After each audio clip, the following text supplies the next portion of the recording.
Hey there, friends! In today's video, we're covering the story of Dragon Ball Sparking Zero, the latest entry in the beloved Dragon Ball fighting game series. This game marks the return of the Budokai Tenkaichi style of gameplay after a 17-year hiatus. It aims to retell the epic sagas of Dragon Ball while also offering new scenarios for fans to explore. In this video, I'll cover the main storyline, weaving in all character episodes throughout the video. Note that I will not be covering all the what-if scenarios, as that would make things just too confusing, but if you'd like to see a separate video on that, let me know in the comments. Alright, so when you are ready, grab a cookie and hot chocolate, sit back, and let's unravel the tales of Dragon Ball Sparking Zero.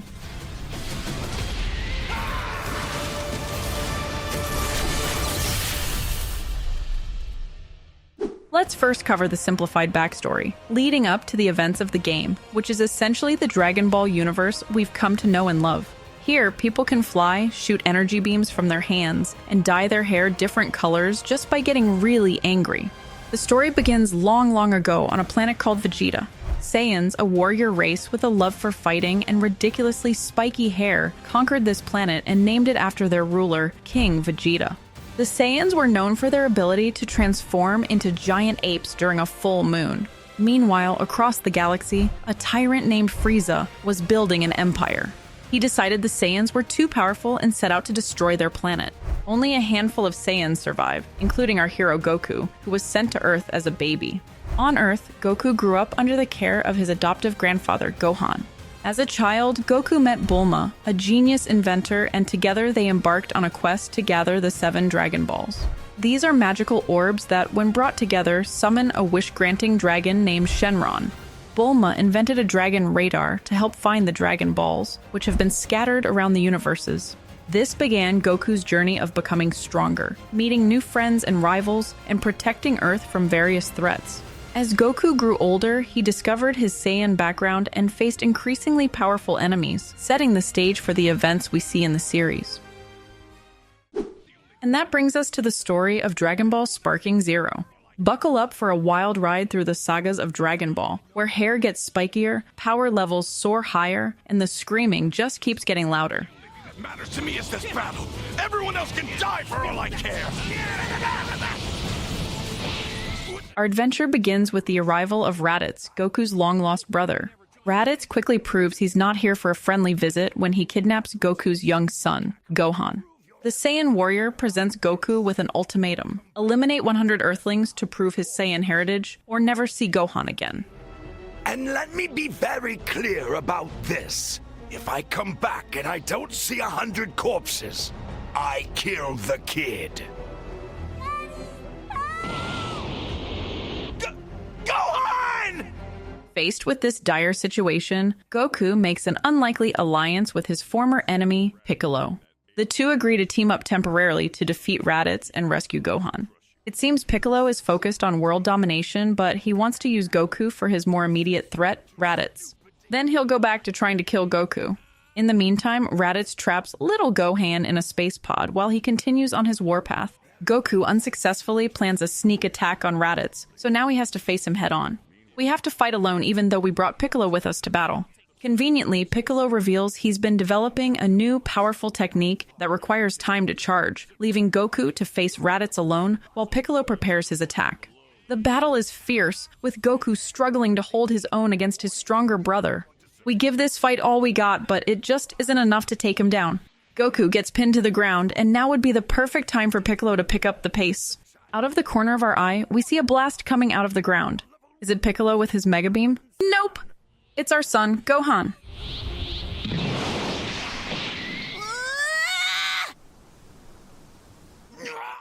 He flies through the air and baby headbutts Raditz, stopping him in his tracks. This buys us enough time to gather ourselves and give Raditz a bear hug from behind. Piccolo is finally ready to fire his well-charged special beam cannon. The blast pierces through both Saiyan brothers, fatally wounding them. Before Goku succumbs to his wounds, we learn about the Dragon Balls, 7 magical orbs that, when gathered, can summon a dragon capable of granting any wish. This revelation provides hope that Goku can be brought back to life to face the impending threat. As Raditz lies dying, he reveals a terrifying piece of information. 2 more Saiyans, even stronger than him, are on their way to Earth. His Saiyan comrades in space have heard everything through his scouter device, and they're now headed to Earth, both to avenge Raditz and to seek the wish-granting Dragon Balls. The clock starts ticking, with only 1 year before these powerful new enemies arrive. Piccolo knows everyone has to be in tip-top shape when the stronger Saiyans arrive, so he takes it upon himself to train Gohan. The first step in the training is not your typical combat. He first leaves little Gohan in the wilderness all by himself for 6 months. He watches Gohan's growth and survival instincts from afar. After that, he checks back on Gohan, and thankfully he is alive. Finally, he starts the actual fight training, which is basically Piccolo just beating up little Gohan. Behind you! I couldn't see you.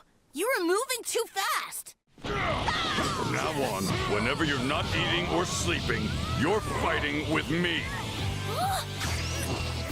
No way! I'll die for sure! We then fast forward to find Goku has completed special training in the afterlife with King Kai.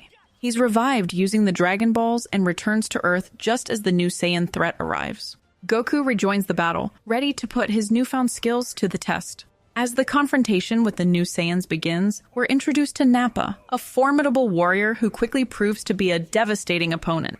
Earth's defenders fall one by one against the overwhelming power of the Saiyans. It's now time for Goku to face off against Nappa, prepared to demonstrate the results of his intense afterlife training. Gotcha!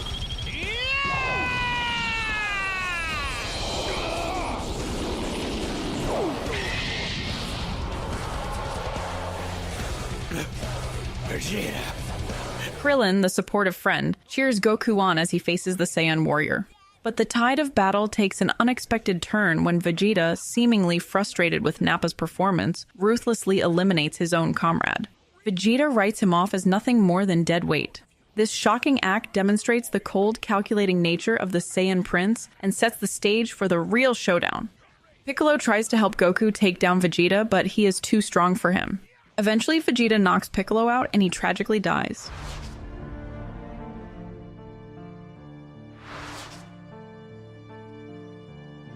Now that Krillin has witnessed the Saiyan's true strength, he takes little Gohan back to the Kame house while Goku continues to stand his ground. Goku requests the next battle should be in a new location where there are no people or creatures in sight. We now witness Goku and Vegeta facing off in an epic duel. Vegeta, confident in his elite status, taunts Goku about his low-class origins. Turns out the Saiyans sent Goku to the outskirts when he was little because he wasn't one of the stronger ones. But our hero remains undeterred, firmly believing that even a lower-class warrior can surpass an elite one through dedication and hard work. This philosophy becomes a recurring theme throughout the series, emphasizing the power of perseverance and determination regardless of birth status. In the middle of the battle, Yajirobe, a masterless samurai friend, shows up. He might not want to help fight, but will take moral support. The battle escalates to new heights when Vegeta, realizing he's being pushed to his limits, resorts to a drastic measure. He creates an artificial moon, triggering his transformation into a great ape, a gigantic monkey-like form that increases a Saiyan's power tremendously. This transformation turns the tide of battle, leaving Goku struggling against the massive creature. Krillin and Gohan notice a shift in the atmosphere. They sense an immense amount of power and think that Goku is likely in danger. They quickly fly over to the battleground. While Goku is fighting, he has a revelation. He thinks he might be responsible for his grandfather's death. In a moment of desperation, he begins to gather energy for the Spirit Bomb, a powerful technique he learned during his afterlife training. This technique draws energy from all living things on Earth, forming it into a potent attack. As Goku prepares this last-ditch effort, he uses a flash to buy himself time against the rampaging Great Ape Vegeta. The battle culminates when Goku tries to launch the Spirit Bomb, but Vegeta throws him down on the ground. He then picks up Goku and starts squeezing him, breaking every bone in his body. But in a twist of fate, it's young Gohan and Yajirobe who come to the rescue. Yajirobe cuts off Monkey Boy's tail, and Vegeta is sent back to his normal form, leaving him incapacitated. Goku is still hurt on the ground, so he calls his buddy Krillin over and gives him the Spirit Bomb to use when the time is right. Krillin and Gohan play volleyball with the bomb and finally launch it at Vegeta.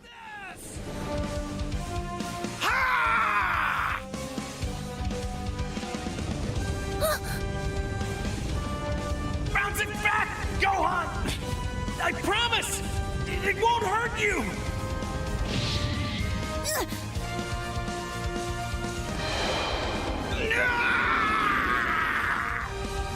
Surprisingly, he survives all of the power that has been gathered from Earth. In a final confrontation, Gohan himself transforms into a great ape after catching the light of Vegeta's artificial moon. The tables turn as Vegeta now finds himself cornered by the very power he had used earlier. Krillin gets in on the action, but Goku intervenes, preventing him from delivering a fatal blow to the defeated Saiyan Prince. Vegeta runs off, knowing he narrowly escaped death. The narrative then shifts to Vegeta's solo journey to planet Namek, hoping to use their Dragon Balls to become immortal. Ultimately, Vegeta wants to obtain the Dragon Balls in order to defeat Frieza and avenge his planet from when he was a baby. He's followed by Kui, an agent of Frieza sent to kill him. Vegeta's plan is to find just one Dragon Ball to prevent Frieza from using them, while letting the Earthling stooges find the other 6. I can't believe you actually fell for that old gag. Fat lot of good all that power did at the moment of truth, huh? Kui tricks Vegeta into letting his guard down. Now that Vegeta is just where he wants him, they fight. As he searches for the Dragon Balls, he encounters Dodoria, one of Frieza's henchmen. In a display of his growing power, Vegeta swiftly defeats him though. Vegeta is now off to obliterate a village to obtain the 4-star Dragon Ball.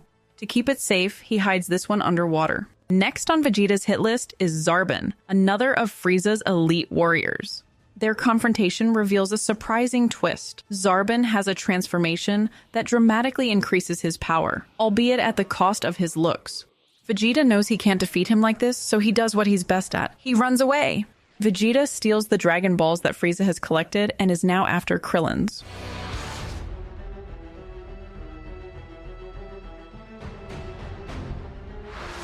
However, Zarbon has been following him all over and is ready to fight again. Vegeta's previous near-death fight with him has actually made him stronger. This time Vegeta defeats him though. With the immediate threat neutralized, our heroes learn of the existence of planet Namek and its set of Dragon Balls. This discovery sets the stage for the next arc of their adventure. While Goku recovers from his injuries, Krillin, Gohan, and Bulma set off for Namek in search of these powerful objects. As our Earthbound heroes embark on their interstellar journey, we shift focus to Goku's recovery and subsequent training. Even while healing, Goku's Saiyan drive pushes him to continue improving. He manages to break through his previous limits, attaining even greater power before joining his friends. When we meet up with our friends, we realize a lot has changed. The guy that tried to squeeze us like a blueberry a few months ago, Vegeta, has teamed up with our friends. Apparently, he knew he was outmatched on planet Namek, so our friends graciously forgave him for almost killing us and let him into their group. This should be interesting. On the planet, Goku encounters the infamous Ginyu Force, an elite group of warriors under Frieza's command. In a display of his improved abilities, Goku handily defeats Jace and Birder, 2 of the Ginyu Force's strongest members. Next is Captain Ginyu, who underestimates Goku's power level, believing it to be around 5,000. So he decides to unleash his full strength. Our leech Vegeta decides this fight is not for him and backs out, leaving us to fight alone. And now Jace is back and fights alongside Captain Ginyu. The captain is very impressed by our true strength, despite his initial thoughts about what we had to offer. Little do we know, though, that Ginyu has an ace up his sleeve, or rather in his vocal cords. He uses his secret screaming technique, Change Now. Change now! This allows him to switch bodies with Goku, leaving our hero trapped in the captain's purple, injured, horned form. Ginyu meets up with our group. The real Goku is left to figure out how to fight in an alien body. Now that Ginyu is in Goku's body, he and Jace track down the Dragon Balls. This leads him to Gohan and Krillin. Vegeta is also off to track down the Dragon Balls. But partway through his treasure hunt, he realizes that Gohan used the Dragon Radar to collect them. He's clearly a tad bit behind. Vegeta fights the captain and Jace. Vegeta showcases his ruthless nature when he eliminates Jace, who has lost the will to fight. Vegeta, why? They couldn't even defend themselves! Shut up! You're too soft-hearted, Kakarot. It's kill or be killed! He then shifts his attention to killing the captain in Goku's body. Now it's time to finish the job! Huh? Ah!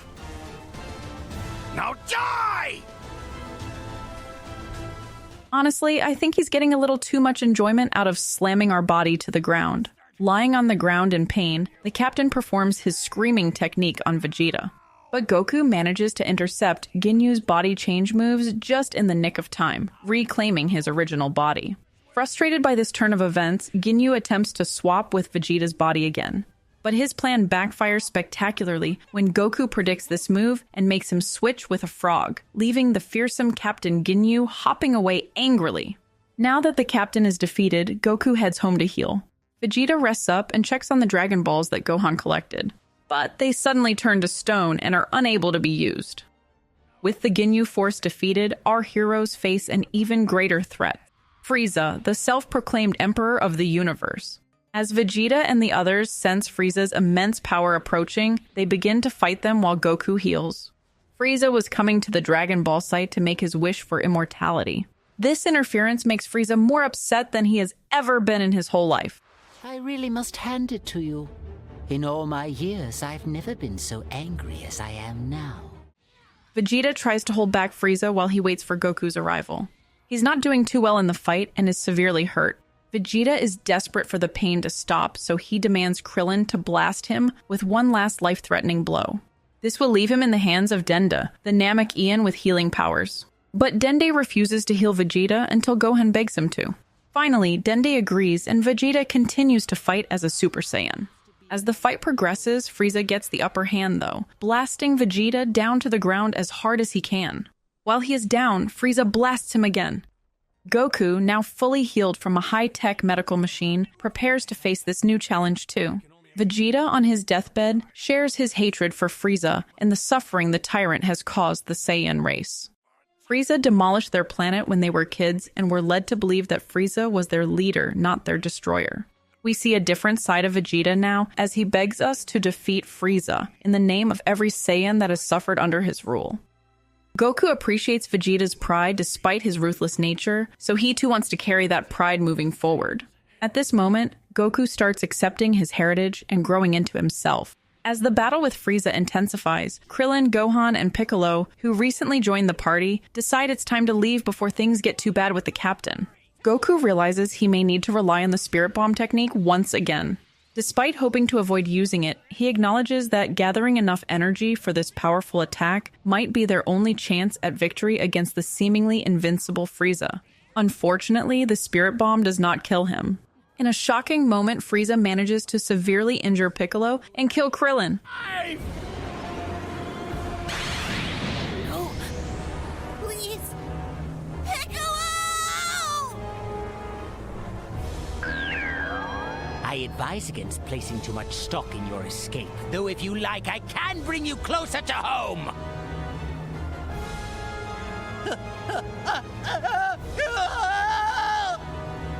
Krillin! No, Frieza! Don't do it! Witnessing his best friend's tragic death triggers something in Goku, pure, unbridled rage. This emotional outburst catalyzes Goku's transformation into the legendary Super Saiyan, a state of immense power that has been merely a myth until now. Frieza, realizing the threat Goku now poses, decides to take drastic measures.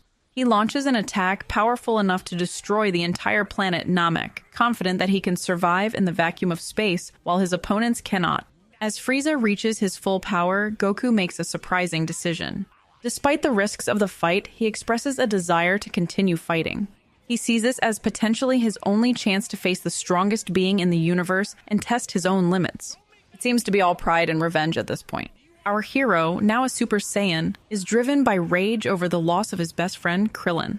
And surprisingly, Goku allows Frieza to reach his full power, wanting to defeat the tyrant at his best with no regrets. As the battle rages on, King Kai, the eldest Namekian, and others hatch a plan to save everyone on the crumbling planet.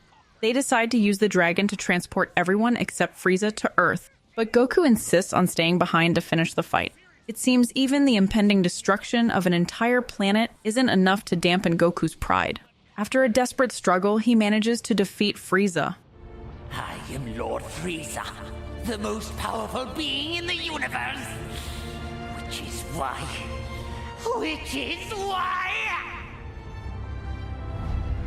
you must die by my hand! As planet Namek crumbles around him, our hero makes a narrow escape in a pod previously used by the Ginyu Force. The pod is not programmed to go to Earth, however, it's destined to go to planet Yardrat. The Dragon Balls that Gohan collected are used to bring back those killed by Frieza, including Vegeta. Afterwards, Vegeta moves in with Bulma, his future wifey. We fast forward a year, and Goku begins making his way back to Earth.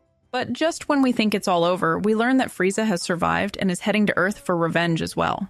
But a mysterious young man appears and transforms into a Super Saiyan, annihilating Frieza instantly. This young man is revealed to be Trunks, a warrior from the future. He brings dire warnings of androids that will arrive in 3 years and murder all of Goku's friends. Trunks also provides Goku with medicine for a heart virus he's destined to contract. With this knowledge, our heroes spend the next 3 years preparing for the android threat. When the fateful day finally arrives, they gather at the time and place Trunks specified. But the androids catch them off guard, attacking before they can even sense their presence. In the ensuing chaos, Yamcha is gravely injured by the androids. Goku leaves Krillin to care for their wounded friend while he faces the threat.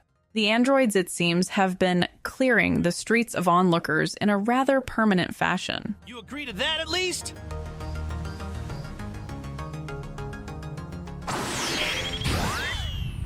Too many innocent people? Well, that is a problem which can be easily corrected. Goku then leads the androids to a deserted area away from the town, protecting the civilians.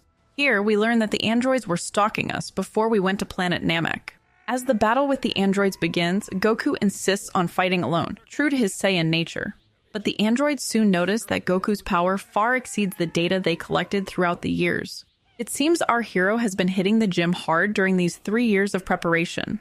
The fight between Goku and Android 19 ensues, and all of our friends are impressed to see our training pay off and our new strength. Nevertheless, the fight takes its toll on Goku, and his heart virus flares up, and he loses consciousness after the battle. Piccolo and the others try to save Goku, but Android 20 stands in their way. Vegeta swoops in and blasts Android 19, finally ending him. Android 20 flees after he witnesses his fellow robot's defeat. Piccolo tries to find him, but in a surprise attack, Android 20 attacks him from behind. The rest of the group catches up to them and realizes Android 20's real identity. Comrades, now, your energy will be all mine. Gohan, jump to me, quickly! The android is... Vegeta realizes that Android 20 is actually Dr. Gero, the creator of all the androids.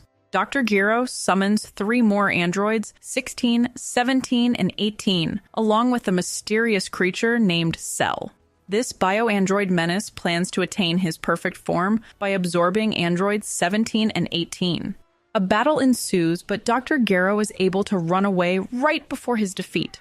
Ironically, Dr. Gero is eventually killed by the very robots he created, the androids. Vegeta's confidence is shattered when he faces Android 18, realizing that even his Super Saiyan form is not enough. Goku's friends are finally able to administer the medicine Trunks provided, and thankfully, Goku recovers a few days later.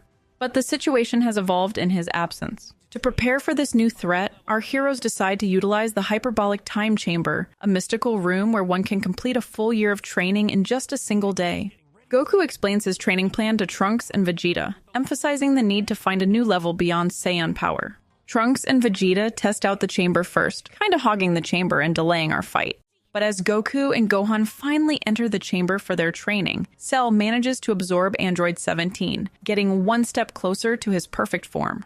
It's a race against time as our heroes push themselves to new limits in their new training ground.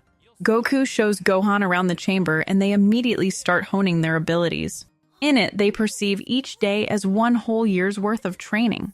They need to get the most out of this training period so they can help Vegeta take down Cell. Goku works on getting Gohan to Super Saiyan status. When Vegeta finished his training, he initially overpowered Cell. But now, in a moment of pride and curiosity, Vegeta allows Cell to absorb Android 18 and reach his perfect form, a decision that Trunks vehemently opposes. Cell's perfect form proves to be more than Vegeta can handle. The tables turn dramatically, with Vegeta now on the defensive. In a last-ditch effort, Vegeta prepares to use his final flash technique, hoping it will be enough to defeat the perfect Cell.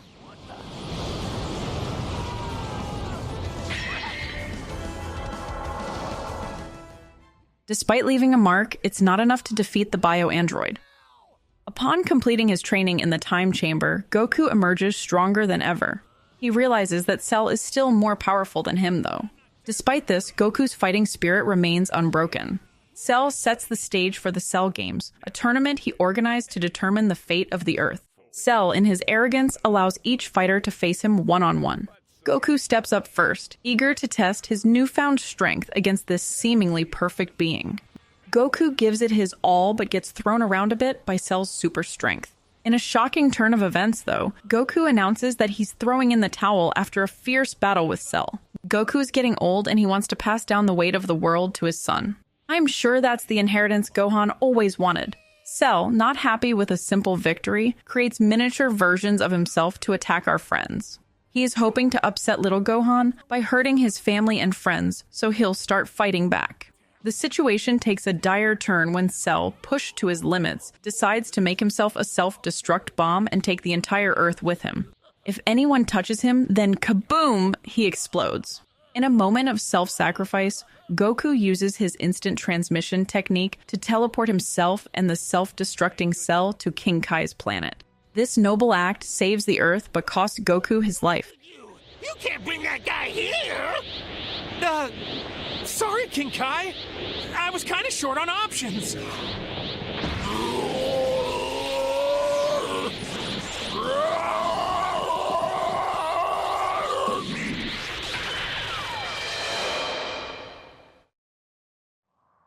It's a bittersweet moment as we witness our hero's ultimate sacrifice.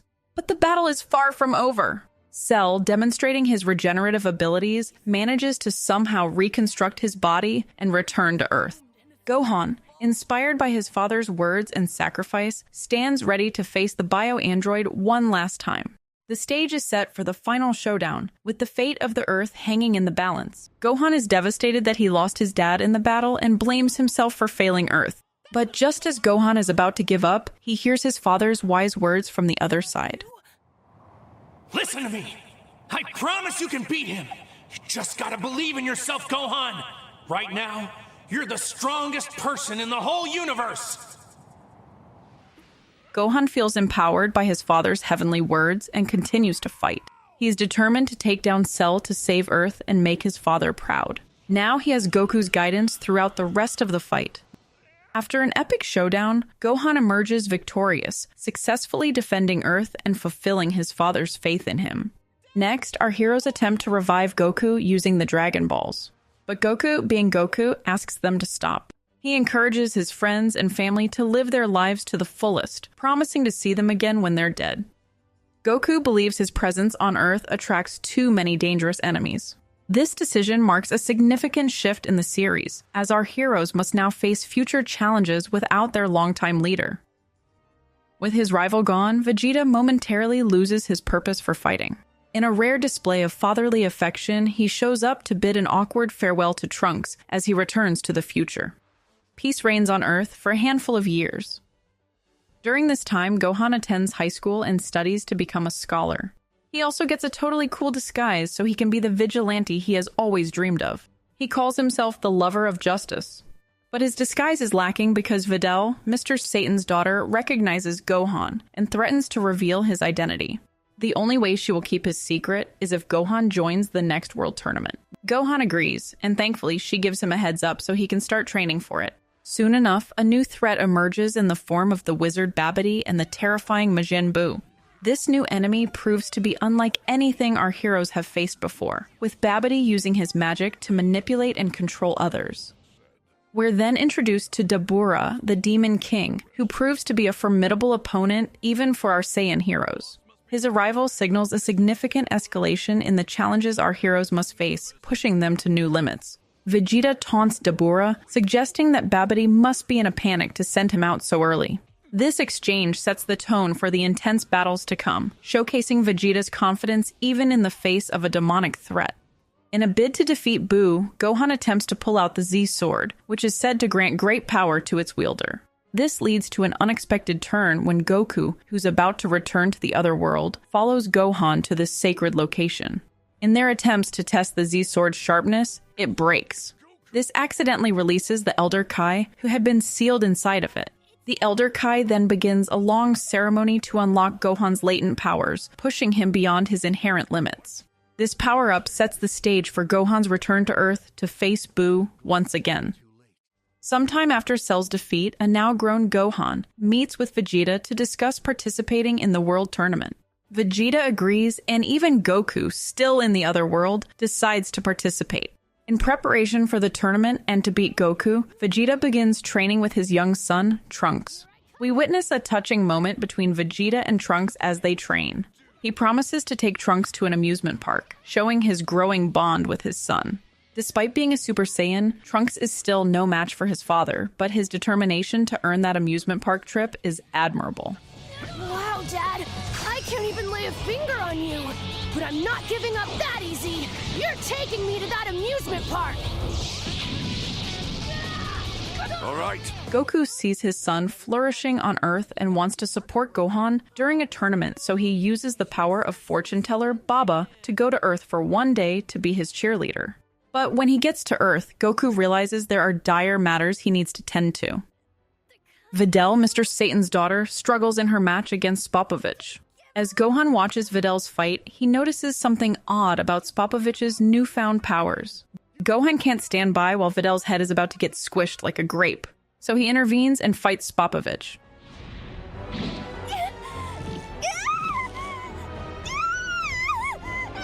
I am taking you down. Spopovich! This is not over! I promise you that! That's enough!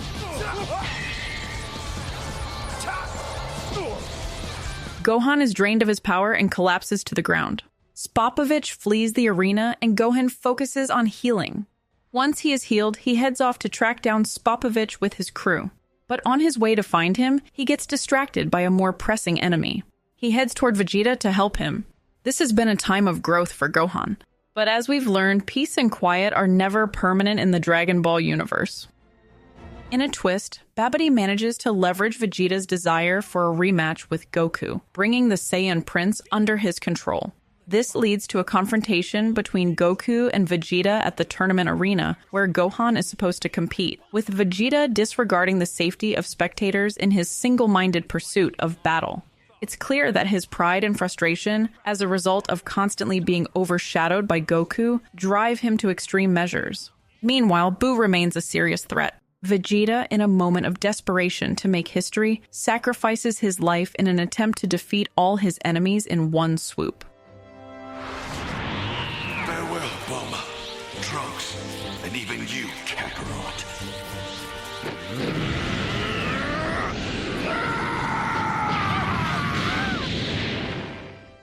But his noble effort proves futile as Buu immediately regenerates, ready to continue his path of destruction. With the situation growing dire, Goku introduces the fusion technique to his other son, Goten, and Vegeta's son, Trunks. This technique allows them to combine into a single, more powerful being.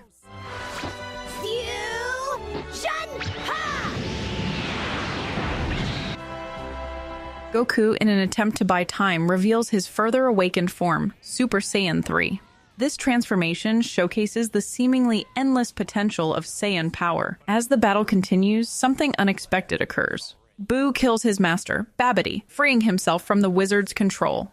This leads to further transformations and shifts in Buu's personality.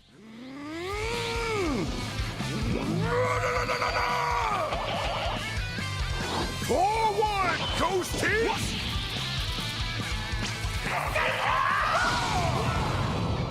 Everyone takes a moment to gather their thoughts and energy. Vegeta knows he might have to resort to drastic measures, so before anything bad happens, he shares a moment with his son. He tells Trunks to take care of his mom. Trunks is confused by this type of talk. He always believes his dad will be victorious in fights. Vegeta believed that hugs and affection would weaken his son as he grew up. Until now, that is. He finally hugs his son for the first time ever. Well, more like firmly grabbing his hair with one hand, and then he karate chops his carotid artery. Such a loving family.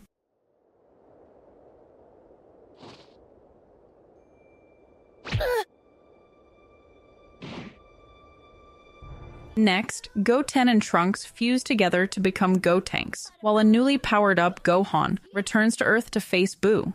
But Buu proves to be a cunning opponent, absorbing Gotenks and Piccolo to gain their powers and evolve. Gohan arrives to try and help his little bro in the fight, but he is also too weak. Goku is supposed to remain an angel far away, but he uses Elder Kai's life force to remain with the living. He even takes the Elder's Patera earrings, which grant tremendous power. He sure looks great now, with fashionable earrings and a super cute halo. Buu has absorbed their children and friends, leaving them with limited options. But upon learning that his wife Bulma has been killed, Vegeta has a change of heart, setting the stage for an intimate alliance between the two Saiyan rivals. Goku and Vegeta fuse together using the Patera earrings to become Vegito.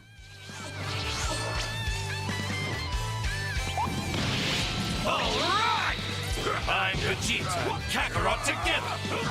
Guess that makes me Vegeta! This fusion of rivals creates a warrior of unprecedented power, easily outclassing Buu. Vegito's confidence borders on arrogance as he taunts his enemy, giving him mere seconds to say his prayers before the final blow. Vegito allows himself to get absorbed by Buu and manages to save the kids that have been absorbed. This act inadvertently causes Buu to revert to his purest form, a being of absolute destruction lacking all self-control. This new form threatens not just Earth, but the entire universe. The Supreme Kai helps Goku and his friends escape to the land of the Kais, but Buu, having learned instant transmission, follows them. In a moment of reflection, Vegeta acknowledges Goku's growth and compassion. He realizes that Goku's strength comes not just from his desire to become stronger, but from his drive to protect his loved ones. The battle continues to escalate, with Goku attempting to defeat Buu on his own. However, Buu proves to be too powerful. Goku, realizing the tide has turned, comes up with a desperate plan. He decides to create a spirit bomb using the life energy of all the people on Earth who were brought back to life. The creation of the spirit bomb becomes a collective effort, with Vegeta and King Kai helping to revive the people of Earth. They essentially play God and drain the people of the world for power. And with it, they take down Buu. You nearly won. I hope you can come back once more, but good. I want to fight you again, one-on-one, without all the loss. I'll be right there waiting for you, only stronger. With the threat gone, peace returns to Earth.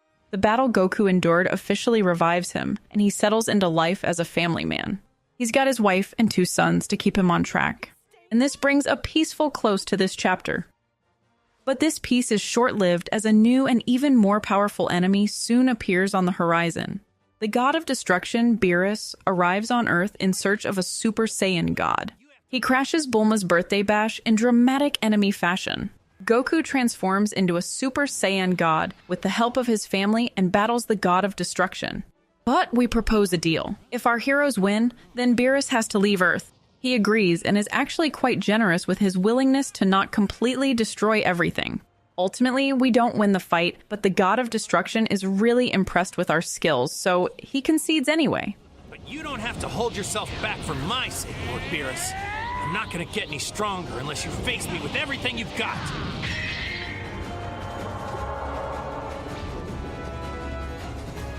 Are you always this talkative? You just don't get it.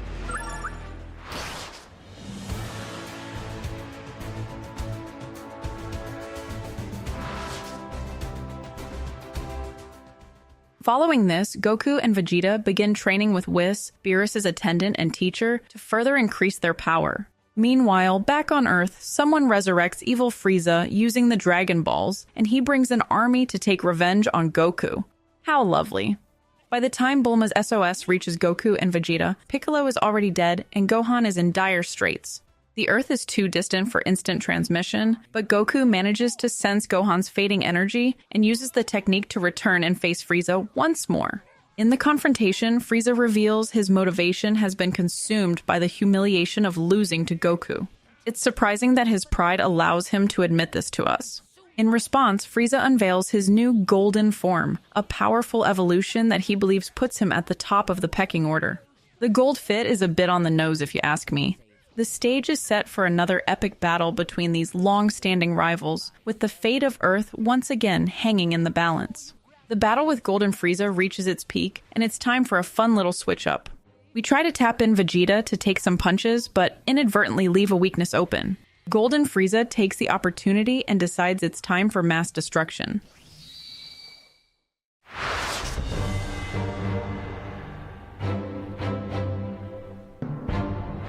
In a surprising twist, Whis swoops in to save Goku and his friends while the rest of Earth is annihilated.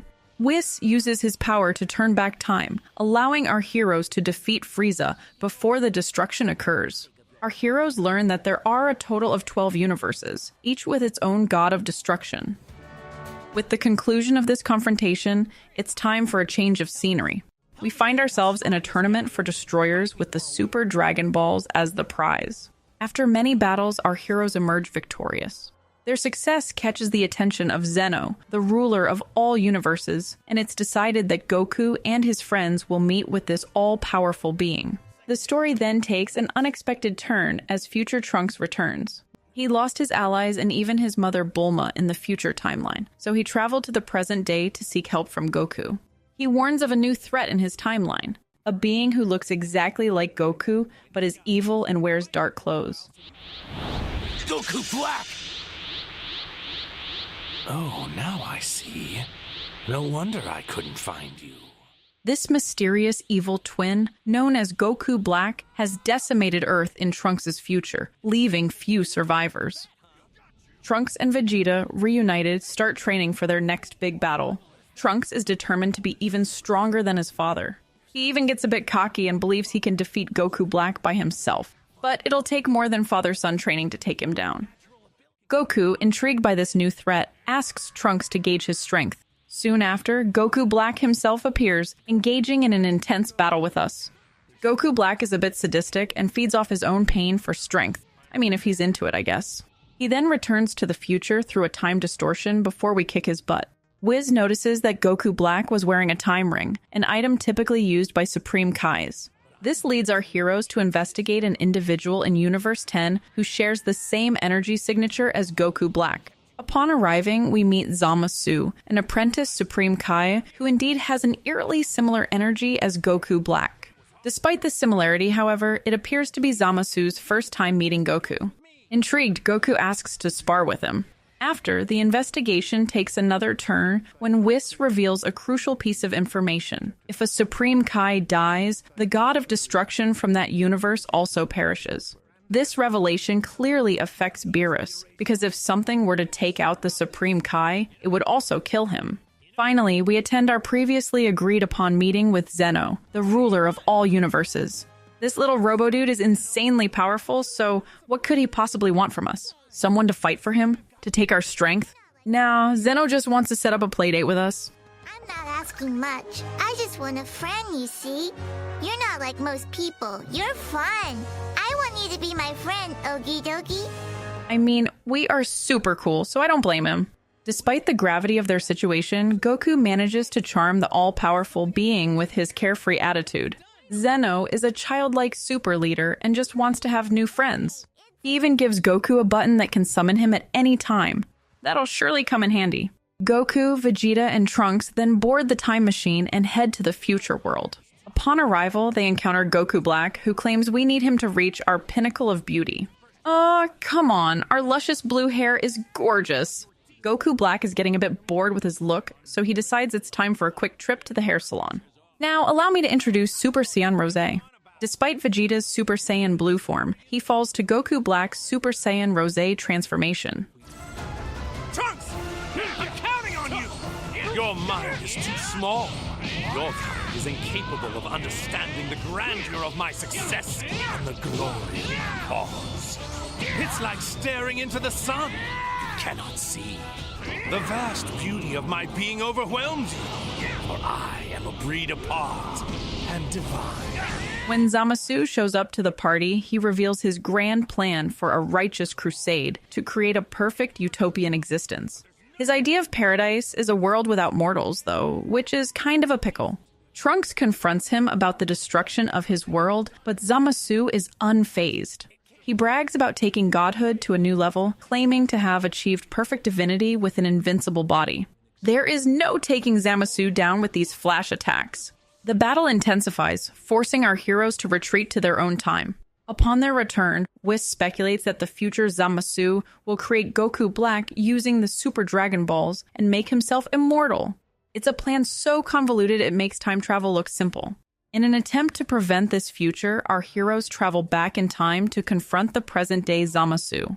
Conveniently, Whis predicts Zamasu's every move and realizes that this must mean he's after the Supreme Kai since he has a time ring. He needs this ring if he wants to hurry the process up because a Super Dragon Ball can't be used again for at least a year. We arrive in Universe 10 just as Zamasu is about to take out the Supreme Kai. The god of destruction, using his power of Hakai, wipes Zamasu from existence. Problem solved, right? Well, not so fast. Apparently, when a god kills another god, the future changes sequence. Let's go see what changes we made, meaning is Goku Black gone and is the future brighter? Only if. Goku Black reveals that he's immune to changes in the past due to his time ring. He then explains that after collecting the Super Dragon Balls, he switched bodies with Goku. So he isn't our evil twin, but he is literally our future self. After I collected the Super Dragon Balls and switched bodies with you, I went to Earth to check, to make sure we had really switched. And there I found you. You were shocked to find yourself in my body, and your family was terrified. Damn you! We have a revelation and realize that Goku Black is Zamasu, and he stole our future body. Zamasu and Goku Black finish telling their story of why our future is so dark. Apparently, they destroyed the Dragon Balls in their timeline so there wouldn't be any gods left to interfere with their plans. This gives the two all the power in a world of no mortals. And Goku Black reveals that he took out Goku's family. This sends Goku into a rage, powering him up significantly. The battle continues to escalate, with Goku and his friends suffering serious injuries. In a desperate move, Trunks attempts to return to the past for help, but Goku Black and Zamasu destroy the time machine. As the fight rages on, Zamasu explains their motivation. They believe the other Kais were foolish to believe mortals are smart. Goku Black revels in the power boost he gets from fighting Goku, channeling his divine rage into a new instrument of destruction. Despite his insults directed at mortals, Zamasu does acknowledge that this might be a dangerous job. He admits to Goku Black that he might have underestimated our squad's strength. He always believed mortals would be weaker, so Zamasu advises that they act carefully but aggressively. They are much more than just insignificant worms. If we're not careful, our dream of utopia is going to be ruined before it's even begun. Very well. No more games or half measures. Because these insolent mortals continue to defy and profane us, we will reveal to them the ultimate power of the gods. Our journey continues with Goku Black and Zamasu fusing into a single entity, Fused Zamasu. This new being declares himself the embodiment of justice, wisdom, and universal power. In response to this threat, Goku and Vegeta perform their own fusion, becoming Vegito. They even take it a step further by transforming into Vegito Blue. Thank goodness we are not a Supreme Kai, or else our fusion with Vegeta would be permanent. The battle between the two is intense, with Vegito pointing out that Zamasu's fusion has a fatal flaw. The mortal half of his body is vulnerable to attacks. Their fusion is slowly breaking apart. Fused Zamasu is disgusted with their appearance to the point that they inflict immense harm on themselves. Despite this advantage, Vegito alone isn't enough to defeat the fused deity. Trunks steps up, channeling the hopes and energy of the remaining mortals into a powerful attack with his Mega Sword. I can feel it. Keep it coming, guys. Share your power with me.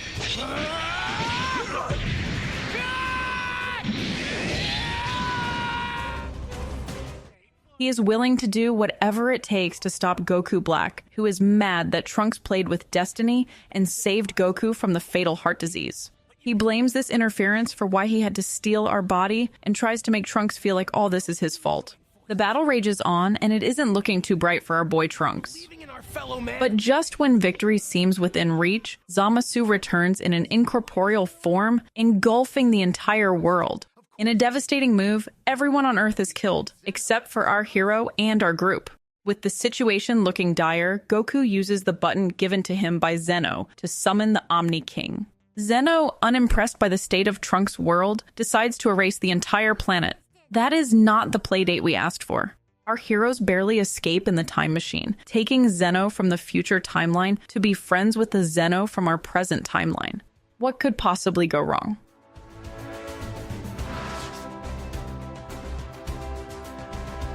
With that crisis averted, minus the fact we lost our whole planet, we jump to the next big event, the Tournament of Power.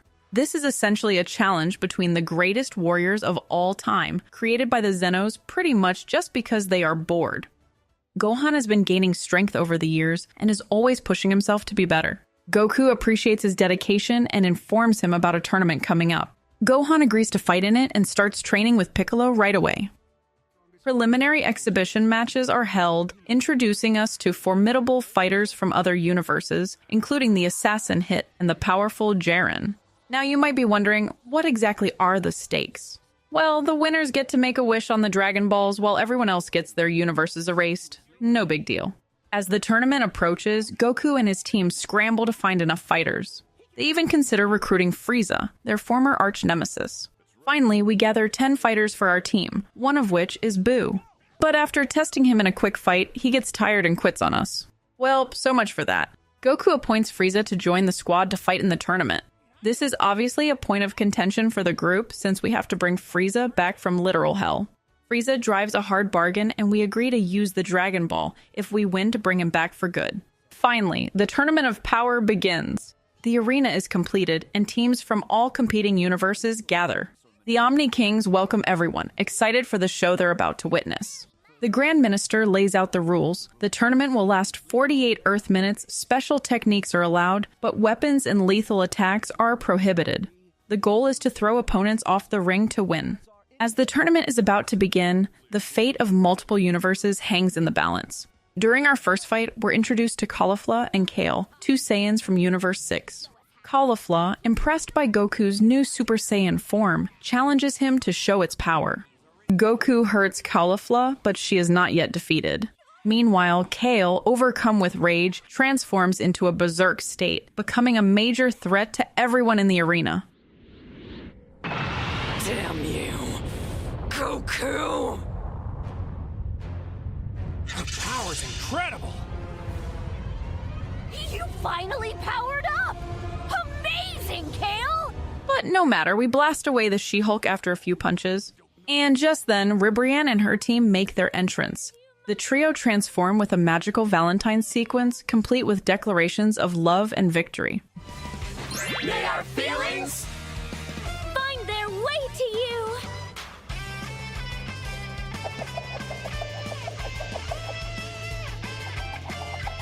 Love!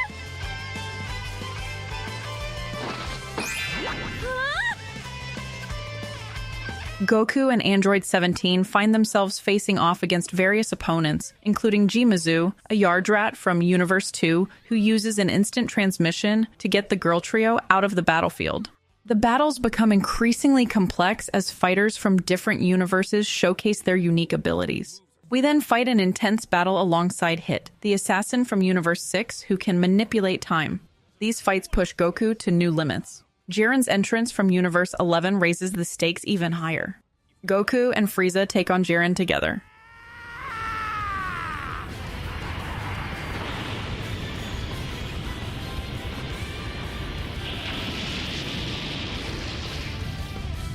His power is so immense that Goku must resort to creating a spirit bomb to challenge him. When will he ever learn that spirit bombs never work?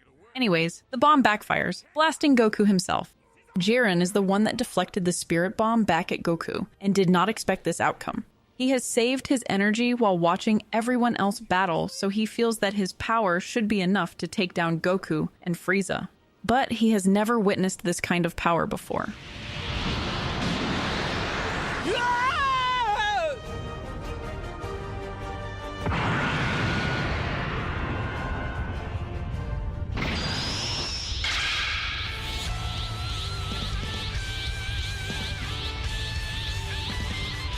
But not to be undone, Goku absorbs the Spirit Bomb and achieves a new form, Autonomous Ultra Instinct. This transformation leaves everyone, including the gods, in awe.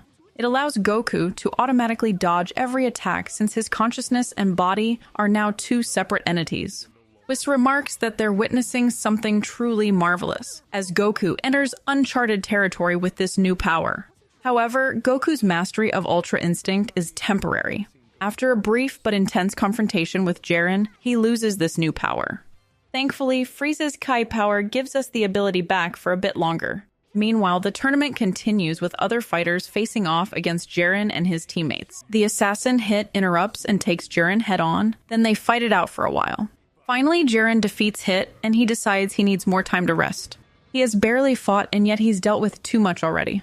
Jiren starts meditating on the sidelines while the rest of his universe fights on his behalf. As the tournament progresses, we see the elimination of several key fighters. An opponent knocks Kaba out of the ring, leaving Caulifla determined to fight harder for her universe's survival. She reappears to challenge Goku once again, pushing herself to reach new levels of Super Saiyan power. Kale joins her, and they fuse using the Patera earrings, becoming the ripped and powerful Kefla. This fusion proves to be a major challenge for Goku, pushing him to tap into his Ultra Instinct form once again. The battle between Goku and Kefla is nothing short of spectacular. Goku's mastery of Ultra Instinct grows, allowing him to dodge Kefla's attacks with ease. Not bad, but you can't dodge in midair!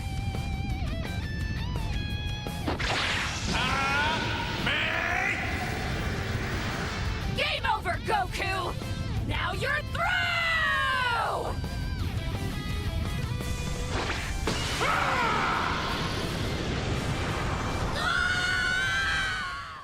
The fight culminates in Goku defeating Kefla with a powerful Kamehameha, eliminating Universe 6 from the tournament. In a desperate move, Universe 3 and Universe 4 merge to form Anilaza, a gigantic fusion warrior. This new threat forces the remaining fighters in our clan to work together, showcasing the power of teamwork in the face of overwhelming odds. Ultimately, Universe 3 and Universe 4 are eliminated by our squad. The focus then shifts to Jiren, the last remaining fighter from Universe 11. After much resting, he fights anew, but only because his crew are all defeated. His squad explains to us his motivations to win this tournament. Everyone Jiren knew, including his parents, were killed. This shaped his perception of how the world works. He felt weak because he couldn't save his people. This made him grow up believing that the weak, which included him, needed to submit to the strong. He led a life of loneliness because he couldn't trust anyone since his allies were the ones that took his family from him. As he grew older, however, Jiren restructured his thinking and now believes the only way to have people follow by your side is to show strength by winning battles. He seemingly wants to win so he can wish for everything in his past to be reversed. His power is so immense that he single-handedly eliminates several fighters. This display of strength leaves everyone in awe and fear. Goku, Vegeta, and Android 17 find themselves as the last line of defense against him. Despite their best efforts, though, his power seems insurmountable. Android 17 holds Jiren back while Goku and Vegeta gather themselves from a terrible blast. Android 17 sacrifices himself for us. I'm giving up my dream of that cruise. You owe me. There, I bought you some time. Sacrificing myself to help other people. Look at me, being all human.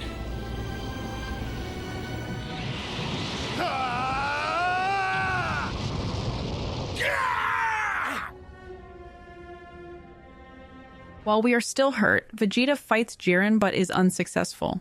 Before he is defeated, though, he gives us his Kai power. With this and our cheerleader squad keeping us going, we find strength to fight harder than ever before. I mean, only our whole universe is in our hands. Again. Goku, pushed to his limits, once again taps into Ultra Instinct, this time achieving a more complete form. The strain on Goku's mortal body, however, becomes increasingly evident, with each use of Ultra Instinct taking a greater toll. The Grand Minister and the Omni Kings express their amazement, and Beerus, the god of destruction of Universe 7, can't contain his excitement at seeing Goku's brilliant Ultra Instinct form. As Goku and Jiren continue their epic battle, we delve deeper into the heart of what makes a true warrior. Goku's strength, as Piccolo points out, comes not just from his own power, but from the bonds he's forged with others.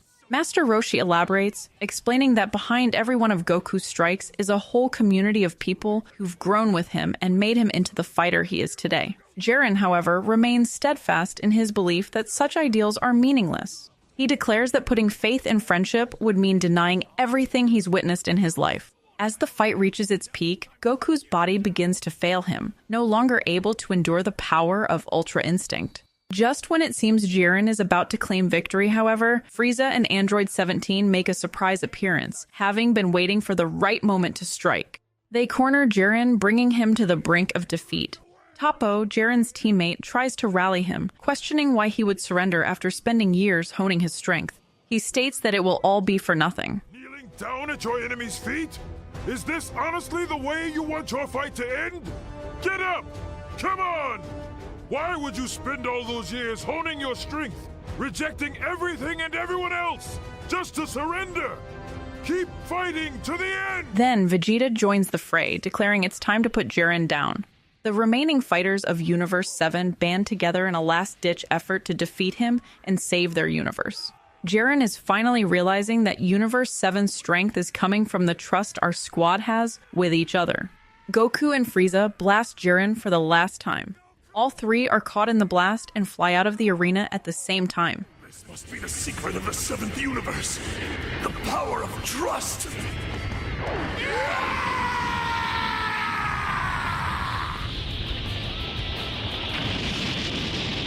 At first, the winner isn't clear. Android 17 emerges, the Grand Minister announces that Jiren has been eliminated, and Universe 11 has been defeated. He is declared the champion, earning the right to make a wish with the Super Dragon Balls. We made a promise to Vegeta that if our universe won, we would bring him back to life. But Android 17 has the power now, and he wants to take his family on a cruise. But when he sees our pitiful face, Android 17 changes his mind and instead wishes for all the erased universes to be restored. And because Frieza was so helpful in the fights, he's brought back to the land of the living, even despite his threats of not changing his evil ways. Goku is ready for future battles with him to keep him in check. This act of kindness brings a satisfying conclusion to the Tournament of Power. Zeno says he was anticipating the winner would wish for the restoration. Otherwise, this would have erased everyone else in existence. Yeah, I think he just got lucky that a more evil, self-centered universe didn't win. As the dust settles, Goku and Vegeta reflect on their experiences. They vow to never stop getting stronger, embracing the Saiyan drive for self-improvement. We'll never stop getting stronger, right, Vegeta? Of course we won't. Only a fool will put limits on the strength of the Saiyan race. Alright, now that we've journeyed through the main storylines and witnessed how the principal characters' paths intertwine, let's now examine some of the game's alternate endings. Dragon Ball Sparking Zero offers several different endings for the Tournament of Power. One ending that has many variations is the one that culminates in Jiren's defeat. Various characters can emerge victorious against Jiren. For example, Frieza defeats him in one instance. But these outcomes lead to the same result.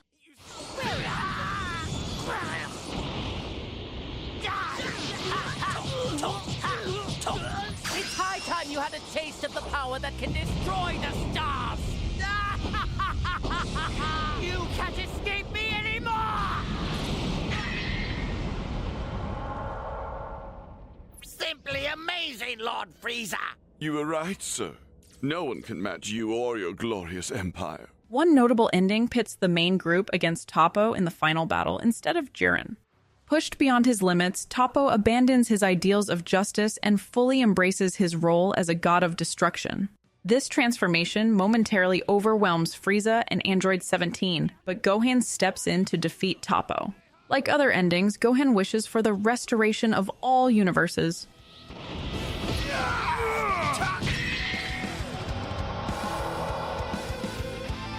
Toppo from Universe 11 has been eliminated. And with that, our time is up. Another scenario sees Jiren and Goku battling to the very end, with Jiren emerging victorious in one scenario. As Goku accepts defeat, he shares parting words expressing his eagerness for a future rematch. This moment proves pivotal for Jiren, who realizes that with all universes erased, he would lose the rivals that drive him to use his power. In this ending, Universe 11 claims victory, but Jiren still wishes for all universes to be restored.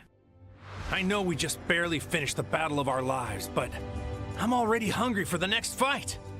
Maybe you don't want to hear this. I hope to see you again, Jiren. I wish for all the universes that were erased to be restored. Jiren!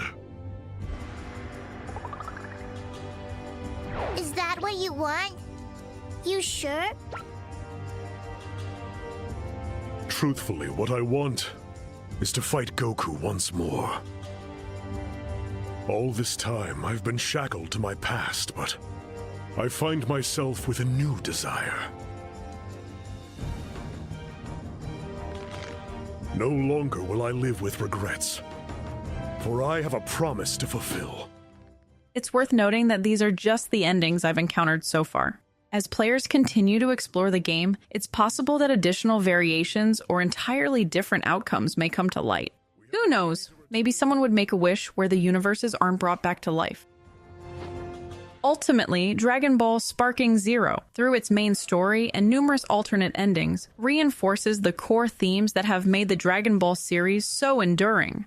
At its heart, this game is not just about epic battles and increasingly powerful transformations, but about the journey of self-improvement and the strength found in bonds with others. Characters like Goku and Vegeta, once bitter rivals, learn to work together and find strength in their connections. Even seemingly irredeemable characters like Frieza are given moments of growth. In the end, the game reminds us that the most important battles are often the ones we fight to surpass our own limitations. And there you have it, friends. The complete story of Dragon Ball Sparking Zero. What a wild ride through the cosmos it's been. We've seen gods fall, mortals rise, and enough power-ups to light up the entire universe. If you enjoyed this deep dive, be sure to give this video a like, subscribe if you loved it, and let me know in the comments what your favorite moment was. Until next time, friends.